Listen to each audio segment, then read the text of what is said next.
Hey, what's up with y'all? Your boy J South 314, and this video right here, I want to touch on a few topics that was just on my mind, something I want to talk about. The first one is the round two. The round one of the summer shootout between me and Warzone Jones. The topic, I saw a lot of comments on both of ours, and I heard a lot of people tell me that we really don't know what Hulk Hogan and Eric Bischoff's part in the company is. Are they really running things, or just their characters? And to be honest with you, that doesn't really matter, because even if they are really running the show, or that's just their characters that they're running the show, it's still the perception that we have. It's the perception that they give us that they're running the show, that the show is fixated around them, their talent and everything. So that really doesn't matter to me, man. So no matter how it comes, no matter how it is, like how it is really backstage and stuff, like I said, it comes off as they're really running the show, and I don't think that changes that their presence is running that show into the ground.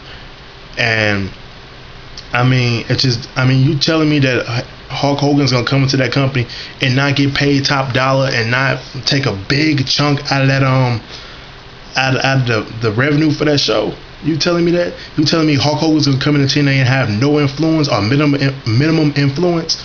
Please, man, he probably is running the damn thing. But like I said, even if he's not running the show, him and Eric Bischoff, it still doesn't change that's perception.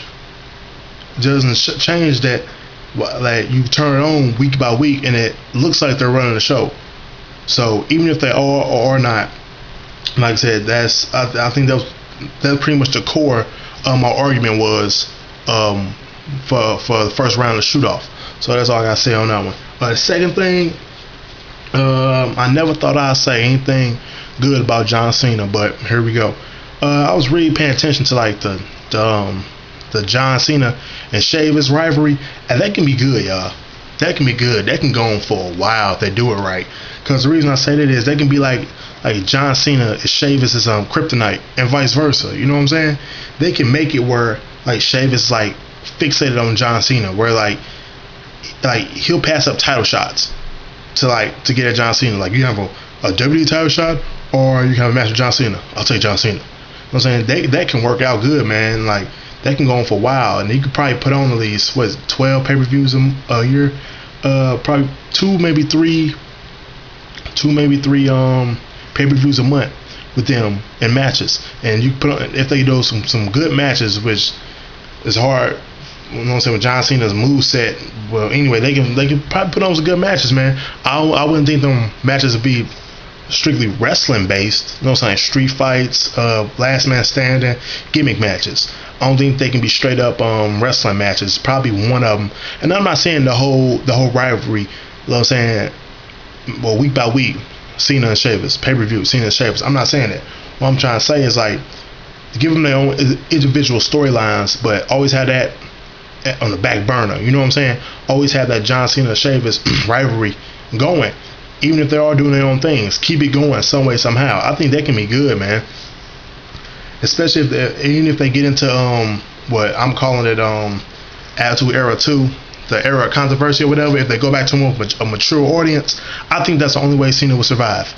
If they go back to a more mature audience. Because I don't think Cena will survive the Attitude Era. I don't think he would have. And if they go back to that, I don't think he'll survive either. But you gotta have your faces, you gotta have your heels. So I think if they switch up to like they said, to more mature audience, I think that's how Cena will survive without turning heel. You know what I'm saying? By having this rivalry with Sheamus. But that's just one man's opinion. The next thing I want to talk about is I think Rey Mysterio should go to TNA. I know it's easier said than done. He got contracts and all that good shit, but I think he should, man, because what are they doing with him? I mean, is he gonna play the underdog in every rivalry for the rest of his career? I mean, isn't that kind of old to y'all? I mean, really? Isn't that kind of old? I mean, even Kurt Angle at the end of his WWE career, he said he was looking around the locker room like, wow, who am I have a good match with now? Who was left?